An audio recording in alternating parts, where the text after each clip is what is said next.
While the two women were sitting there watching where Jesus was buried, the disciples were in hiding. 2 days went by as they huddled in the upper room filled with fear, sorrow, sadness, confusion, loneliness. What's going on? What just happened? What's going to happen to us now? Then in the morning of the third day, the women, Mary Magdalene and the other Mary, go to the tomb to anoint the body of Jesus with spices.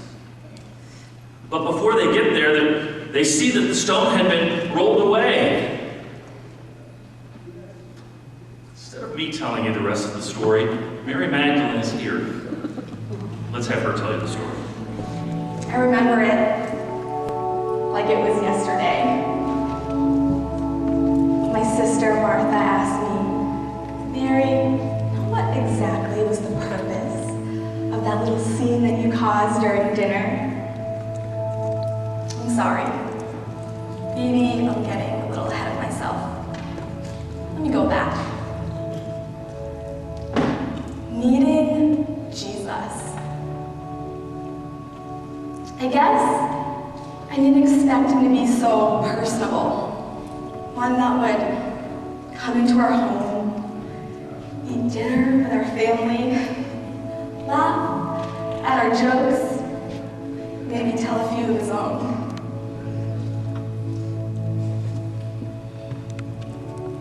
And so that night, we wanted to honor him for everything he had done in our family. I mean, how exactly do you thank and honor someone for bringing your brother back to life? Little did I know that I would witness something even more amazing.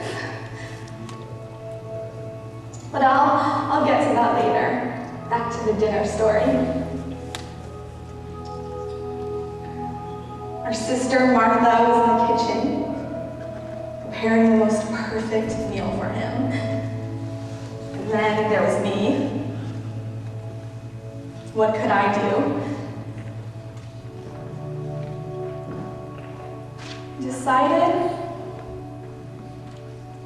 decided to give him my most precious possession. It wasn't planned. It was a spur of the moment, out of the overflow of my heart kind of thing. So, I let down my hair in public, which is something you just don't do. And I wiped his feet with it. And I took a jar of expensive perfume.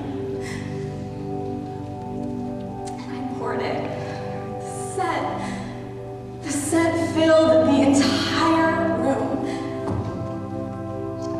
I can still smell it.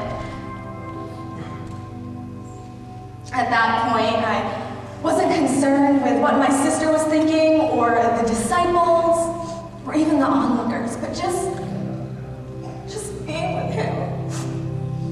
Knowing that I could honor him and that he was pleased with me. Incredible feeling.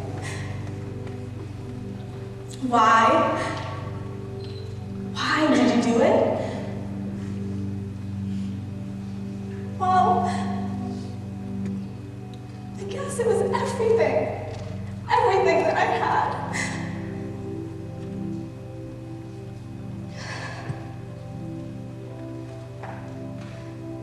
Days later,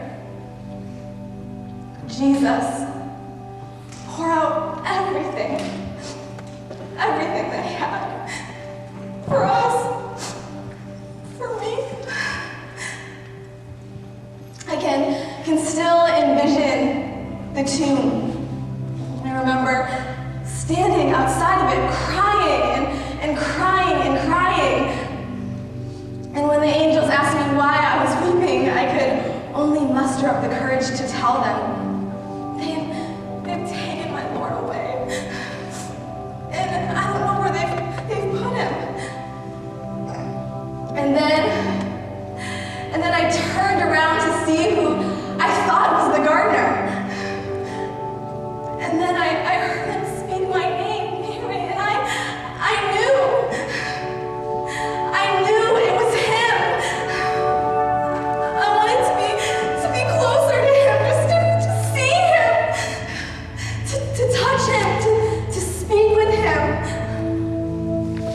he told me to go.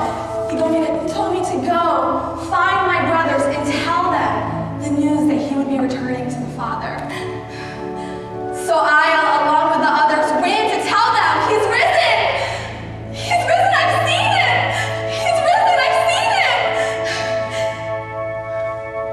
And they thought I was speaking nonsense. They refused to believe me. But I'd seen him. Seeing his face. And hearing his voice. I'll never forget.